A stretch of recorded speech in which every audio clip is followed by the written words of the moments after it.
Енді бай адамдар өз балаларын сөзбе-сөз жобалай алады. Және бұған үлкен инвестиция алған екі жаңа стартап себеп болып отыр. Қазір біз ата-аналар эмбриондарды IQ, бой ұзындығы, ауруларға шалдығу, күтілетін өмір ұзақтығы сияқты көрсеткіштерді бағалай алатын дәуірге кіріп барамыз. Әрине бұл қуантады да, қорқытады да. Мұндай супер балаларды эко арқылы жасайды. Бұрын тек дәрігерлер эмбриондарды тек сирек кездесетін генетикалық ауруларға тексеретін. Ал енді жаңа компаниялар мыңдаған генетикалық белгілерді бір уақытта талдауға мүмкіндік беретін полигенді скрининг деп аталатын процесті қолданады. Осындай компаниялардың бірі Orchid. Ол жүрек аурулары, депрессия, Альцгеймер сияқты 200-ден астам жағдайда тексеріс ұсынады. Бұл сервис кремний шатқалындағы миллионерлер арасында танымал бола бастады.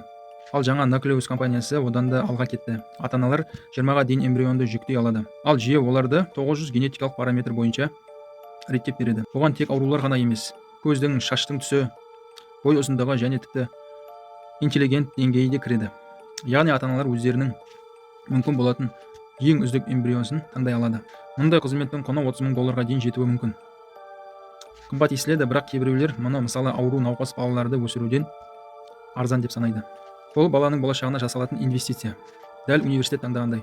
Бірақ меніңше уақыт өте келе бәсекелестіктің арқасында баға төмендейді. Жалпы бұл қара айна сериалына ұқсайды, бірақ бұл шындық. Ал сіз қалай ойлайсыз, $30,000 әділ баға ма? Комментке жазып маған тіркеп кетіңіз.